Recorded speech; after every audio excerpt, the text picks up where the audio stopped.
പ്രവാചകന്റെ കരളിന്റെ കഷണമായ ഫാത്തിമ ബീവി റളിയല്ലാഹു അൻഹ കണ്ണുനീരോടെ ഒരു റൊട്ടി കഷണം കൊണ്ട് പ്രവാചകന്റെ അരികിലേക്ക് വരികയാണ്. യാ റസൂലല്ലാഹ്, ഇതങ്ങേക്ക് തരാൻ വേണ്ടി ഫാത്തിമ ഉണ്ടാക്കി കൊണ്ടുവന്നതാണെന്ന് പറഞ്ഞുകൊണ്ട് റസൂലുള്ളാഹിയുടെ കൈവശം അങ്ങോട്ട് വെച്ചു കൊടുക്കുമ്പോ അല്ലാഹുവിന്റെ റസൂൽ കരയുകയാണ്. എന്നിട്ട് പ്രവാചകര് പറഞ്ഞു, അമായാ ബിന്തി, എന്റെ പ്രിയപ്പെട്ട പൊന്നുമോളെ ഫാത്തിമ, ലഅവ്വലു ലുഖ്മത്തു അബീകി മിൻഹു സലാസുന്ദു സലാസത്തി അയ്യാ, 3 ദിവസമായിട്ട് ആദ്യമായിട്ട് നിന്റെ ഹബീബായ നിന്റെ ഉപ്പയുടെ കയ്യിൽ കിട്ടിയ ഒന്നാമത്തെ ഭക്ഷണം ഈ റൊട്ടിക്കഷണമാണെന്ന് നബി മുഹമ്മദ് മുസ്തഫ സല്ലല്ലാഹു അലൈഹി വസല്ലം. 3 ദിവസമായിട്ട് ആദ്യമായിട്ട് നിന്റെ ഉപ്പയാകുന്ന ഹബീബിന്റെ കയ്യിൽ കിട്ടിയ ഒന്നാമത്തെ ഭക്ഷണം ഈ റൊട്ടിക്കഷണമാണെന്ന് അല്ലാഹുവിന്റെ റസൂൽ പറയുമ്പോൾ ഫാത്തിമ ബീവി റളിയല്ലാഹു തആല അൻഹ പൊട്ടിക്കരയാൻ തുടങ്ങി. എന്നിട്ടോ ഒരിക്കൽ ആയിഷ ബീവി റളിയല്ലാഹു അൻഹയുടെ വീട്ടിലേക്ക് സഹാബികൾ ചെല്ലുകയാ. പ്രവാചകനെ കുറിച്ച് ചോദിച്ചറിയുന്നതിന് വേണ്ടി, അല്ലാഹുവിന്റെ റസൂലിനെ കുറിച്ച് മനസ്സിലാക്കുന്നതിന് വേണ്ടി ആയിഷ ബീവി റളിയല്ലാഹു അൻഹയുടെ വീട്ടിൽ ചെന്നുകൊണ്ട് ആ പ്രിയപ്പെട്ട സഹാബികൾ ഇരിക്കുമ്പോൾ ഒരു വൃദ്ധയായ ഉമ്മയുടെ കയ്യിൽ അല്ലാഹുവിന്റെ റസൂലിന്റെ പ്രിയപ്പെട്ടവളായ ആയിഷ ബീവി റളിയല്ലാഹു തആല അൻഹ ഒരു വസ്ത്രം കൊടുത്തു വിടുകയാണ്. സഹാബികൾ ആ വസ്ത്രം വാങ്ങി നോക്കുകയാണ്. തുന്നിപ്പിടിപ്പിച്ചിരിക്കുന്ന വസ്ത്രമാണ്, തുണികളെ കണ്ടം വെച്ച് തച്ചു വെച്ചിരിക്കുന്ന വസ്ത്രമാണ്.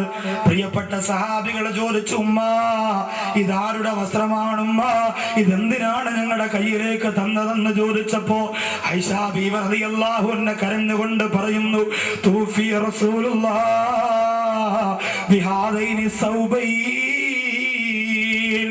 അല്ലാഹുവിന്റെ റസൂൽ സല്ലല്ലാഹു അലൈഹി വസല്ലമ തങ്ങൾ വഫാത്താകുമ്പോ ഈ വസ്ത്രമാണ് ധരിച്ചിരുന്നത്. സഹാബികളെ, നബി തങ്ങൾ വഫാത്താകുമ്പോ അല്ലാഹുവിന്റെ റസൂൽ ലോകത്തിൽ നിന്ന് വിട പറയുമ്പോൾ ഈ വസ്ത്രമാണ് ധരിച്ചിരുന്നത് എന്ന് അല്ലാഹുവിന്റെ റസൂലിനെ കുറിച്ച് ആയിഷ ബീവി റളിയല്ലാഹു അൻഹ പറഞ്ഞു കൊടുക്കുമ്പോ പൊട്ടിക്കരഞ്ഞുകൊണ്ട് സഹാബികൾ ആ വസ്ത്രത്തെ വാരിപ്പടർന്നു പോരെങ്കിൽ ലോകത്തിന്റെ നായകർ പാവപ്പെട്ടവർക്ക് പണം കൊടുക്കാൻ മനസ്സ് കാണിച്ച, ഉള്ളവരുടെ സ്വത്തിൽ നിന്ന് സാധുക്കൾക്ക് വേണ്ടി പണം ചെലവഴിക്കാൻ വേണ്ടി മനസ്സ് കാണിച്ച ലോകത്തിന്റെ നായകനെ നബി മുഹമ്മദ് മുസ്തഫ സല്ലല്ലാഹു അലൈഹി വസല്ലമ തങ്ങൾ മരണപ്പെടുന്ന വഫാത്താകുന്ന സമയത്ത് അല്ലാഹുവിന്റെ ഹബീബിന്റെ ശരീരത്ത് ധരിച്ചിരുന്ന വസ്ത്രമുണ്ടല്ലോ, ആ വസ്ത്രം പല കഷണം തുണികൾ കൊണ്ട് തുന്നിച്ചേർത്തിരുന്നതാണെന്ന് ആയിഷ ബീവി റളിയല്ലാഹു അൻഹ പറഞ്ഞു കൊടുക്കുമ്പോ, എന്റെ പ്രിയമുള്ളവരെ, പാവപ്പെട്ടവർക്ക് വേണ്ടി കട്ടപ്പെട്ടതിന്റെ പേരില്, സാധുക്കൾക്ക് വേണ്ടി കട്ടപ്പെട്ടതിന്റെ പേരില് അവസാനം ഒരു നല്ല വസ്ത്രം പോലും ധരിക്കാ അല്ലാഹുവിന്റെ ഹബീബിനുണ്ടായിരുന്നില്ല. ഓർക്കുമ്പോ നിങ്ങൾ പ്രവാചകൻ ഒരിക്കലും മദീനയുടെ മുറ്റത്തിരുന്ന് കരഞ്ഞുകൊണ്ടിരിക്കുകയാ. അല്ലാഹുവിന്റെ റസൂലിന്റെ കണ്ണീര് കണ്ടപ്പോ ബഹുമാനപ്പെട്ട ഉസ്മാൻ ഇബ്നു അഫ്ഫാൻ റളിയല്ലാഹു അൻഹു അരികിലേക്ക് ചെല്ലുകയാ. അല്ലാഹുവിന്റെ റസൂൽ എവിടെ എന്തിനാ കരയുന്നത്? ലോകത്തിന്റെ നായകൻ പറഞ്ഞു, ഉസ്മാൻ, ഞാനൊരു പാവപ്പെട്ട യതീമക്കളെ കണ്ടിട്ട് വരികയാ. 2 യതീമക്കളെ ഞാൻ കണ്ടിട്ട് വരികയാണ്. അവരെ കണ്ടിട്ട് അവർക്കൊരു സമാധാനത്തിന് വേണ്ടിയിട്ട് ഞാനൊരു ശ്രമം നടത്തി. ഒറ്റക്ക് അല്ലാഹുവിന്റെ ഹബീബ് സല്ലല്ലാഹു അലൈഹി വസല്ലമ തങ്ങൾ, സാധു സംരക്ഷണ സമിതികളില്ല, യുവജന സമിതികളില്ല, ലോകത്തിന്റെ നായകൻ മാത്രമാണ്. ബഹുമാനപ്പെട്ട ഉസ്മാൻ ഇബ്നു അഫ്ഫാൻ റളിയല്ലാഹു അൻഹുവിനോട് പറഞ്ഞു, ഉസ്മാനെ, ഞാൻ ആ യതീമക്കളുടെ വീട്ടിലേക്ക് ചെന്നപ്പോൾ അവർക്കൊരു വല്ലാത്ത പരാതി, അവർക്കൊരു വല്ലാത്ത സങ്കടം. എന്തേ? അന്റെ വീട്ടിന്റെ അപ്പുറത്ത് നിൽക്കുന്നവർക്ക് ഈന്തപ്പന തോട്ടങ്ങളുണ്ട്. ആ ഈന്തപ്പന തോട്ടത്തിൽ പഴുത്തു നിൽക്കുന്ന കാരക്ക, പരുത്തു നിൽക്കുന്ന ഈത്തപ്പഴം, അല്ലാഹുവിന്റെ റസൂലേ, ഞങ്ങൾക്ക് ഒന്നുപോലും അയാൾ വിള ഇങ്ങനെ പറിച്ചെടുക്കുമ്പോ തരാറില്ല, ഒന്നുപോലും തരാറില്ല. നമുക്ക് വാപ്പയില്ലാത്തവരാ നബിയെ, ഈ വീട്ടിന്റെ അകത്ത് നമ്മൾ നിത്യ പട്ടിണിയാണ് റസൂലേ. അതുകൊണ്ട് അതിൽ നിന്ന് ഒരു മരമെങ്കിലും അല്ലാഹുവിന്റെ ഹബീബെ ഞങ്ങൾക്ക് ആരെങ്കിലും വാങ്ങി തന്നിരുന്നെങ്കിൽ അഭിമാനത്തോടെ ഞങ്ങൾക്കുള്ളതാന്ന് പറഞ്ഞ് ആ ഈത്തപ്പഴം ഞങ്ങൾക്ക് പറിച്ച് കഴിക്കാമായിരുന്നു. അല്ലാഹുവിന്റെ റസൂല് പോയി ആ തോട്ടത്തിന്റെ മുതലാളിയാരെന്നറിയാൻ പോയി. ആരാ പോകുന്നത്? പാവപ്പെട്ടവന്റെ മനസ്സറിഞ്ഞ ലോകത്തിന്റെ നായകനെ നബി മുഹമ്മദ് മുസ്തഫ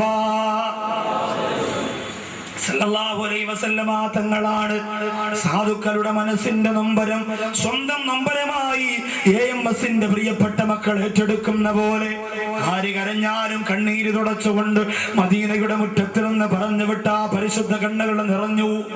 അല്ലാഹുവിന്റെ റസൂൽ ചെന്ന് നോക്കുമ്പോൾ അതൊരു മുനാഫിഖായ മനുഷ്യന്റെ വീടാണ്. ആ തോട്ടം മുനാഫിഖായ മനുഷ്യന്റെതാണ്. ആ വീട് മുനാഫിഖായ മനുഷ്യന്റെതാണ്. പൊന്നാര നബിതങ്ങൾ ആ മനുഷ്യനോട് പറഞ്ഞു, ഈ തോട്ടം എനിക്ക് തരുമോ എന്ന് ചോദിച്ചു. കാശ് തരാം, ഈ തോട്ടം നിങ്ങൾ എനിക്ക് തരുമോ എന്ന് ചോദിച്ചു. മുനാഫിഖായ മനുഷ്യന് മനസ്സിലായി അല്ലാഹുവിന്റെ റസൂൽ ഇത് വാങ്ങിയിട്ട് പാവപ്പെട്ടവർക്ക് കൊടുക്കാൻ വേണ്ടിയിട്ടാണ് മനസ്സിലായി. മുനാഫിഖായ മനുഷ്യൻ 10 തോട്ടത്തിന്റെ വിലയാണ് ചോദിച്ചത്.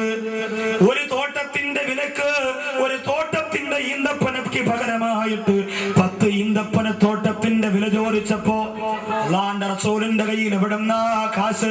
പ്രിയമുള്ളവരെ, ആ തോട്ടം വാങ്ങിയെടുക്കാൻ ഹബീബ് കരഞ്ഞുകൊണ്ട് മടങ്ങി വന്നു. നബി തങ്ങൾ സങ്കടത്തോടെ മടങ്ങി വന്നു. ആ സമയത്ത് ഉസ്മാൻ ഇബ്നു അഫ്ഫാൻ റളിയല്ലാഹു അൻഹു പ്രവാചകന്റെ കണ്ണുനീര് തുടച്ചുകൊണ്ട് പറയുന്നു, നബിയേ, അല്ലാഹുവിന്റെ അനുഗ്രഹം കൊണ്ട് ഈ പാവപ്പെട്ട ഉസ്മാൻ അല്ലാഹു പണം തന്നിട്ടുണ്ടല്ലോ നബിയേ. സഹാബികൾ വെച്ച് അല്പസ്വല്പം സാമ്പത്തികമല്ല കൊടുത്തിട്ടുള്ള ആള് ഉസ്മാൻ ഇബ്നു അഫ്ഫാൻ. കരഞ്ഞുകൊണ്ട് പറഞ്ഞ റസൂലേ, എനിക്ക് അല്ലാഹു പണം തന്നിട്ടുണ്ടല്ലോ. അങ്ങയുടെ കൽബിനെ വേദനിപ്പിച്ച, അങ്ങയുടെ കണ്ണ് പൊട്ടി ഒരു കണ്ണുനീരൊടുകാൻ കാരണക്കാരായ ആ പാവപ്പെട്ട അനാഥ മക്കൾക്ക് ആ തോട്ടം ഞാൻ വാങ്ങിച്ചു കൊടുക്കാം നബിയേ. ഉസ്മാൻ ഇബ്നു അഫ്ഫാൻ റളിയല്ലാഹു അൻഹു പാവപ്പെട്ടവർക്ക് വേണ്ടി അത് ഏറ്റെടുത്തപ്പോൾ അല്ലാഹുവിന്റെ റസൂലിന്റെ നെഞ്ചകത്തിലേക്ക് ഉസ്മാൻ ഇബ്നു അഫ്ഫാൻ റളിയല്ലാഹു അൻഹുവിനെ ചേർത്ത് വെക്കുകയാണ്. അല്ലാഹുവിന്റെ റസൂൽ സല്ലല്ലാഹു അലൈഹി വസല്ലമ തങ്ങൾ പ്രിയപ്പെട്ട ഉസ്മാനോട് പറഞ്ഞു, ഉസ്മാൻ, നിനക്ക് ആഖിറത്തിൽ അല്ലാഹു പരമോന്നതമായ വിജയം തരാൻ വേണ്ടി കണ്ണുനീരോട് ഈ പ്രവാചകൻ നിനക്ക് വേണ്ടി അല്ലാഹുവിനോട് ആവശ്യപ്പെടുമെന്ന് പറഞ്ഞു പോയെങ്കിൽ AMSന്റെ പരിപാടിക്ക് വന്ന് മുമ്പിൽ ഒരുമിച്ച് കൂടി നിൽക്കുന്ന പ്രിയപ്പെട്ടവരെ, 4 പെൺമക്കളെ കെട്ടിക്കുന്നതിന്, 5 പെൺമക്കളെ കെട്ടിക്കുന്നതിന് 50 ലക്ഷം രൂപയോളം ആവശ്യം വരുന്ന എന്റെ പ്രിയപ്പെട്ട സംഘാടകരുടെ മുന്നിൽ ഇരുന്നുകൊണ്ട്, ഈ നിറഞ്ഞ മജ്‌ലിസിൽ ഇരുന്നുകൊണ്ട് ഞാൻ ചോദിക്കുകയാ, ഒരു മടിയും കൂടാതെ, ഒന്നാലോചിക്കാൻ പോലും മനസ്സ് വെക്കാറ്, അല്ലാഹു തന്നതല്ലേ, അല്ലാഹു തന്ന സമ്പത്തല്ലേ, അല്ലാഹു ഒരുക്കി തന്നതല്ലേ, ആ പടച്ചവന് തിരിച്ചെടുക്കാനുള്ള കഴിവുണ്ടെന്ന് മനസ്സിലാക്കി RCCയെ മനസ്സിന്റെ അകത്ത് കണ്ടുകൊണ്ട് തിരുവനന്തപുരം ജില്ലയുടെ കല്ലറക്കെടുത്ത് പാകിസ്ഥാൻ മുക്കിൽ 16 വയസ്സ് മാത്രമുള്ള 60 ദിവസത്തിനകത്ത് മരിച്ചു പോകുമെന്ന് ഡോക്ടർമാര് പറഞ്ഞ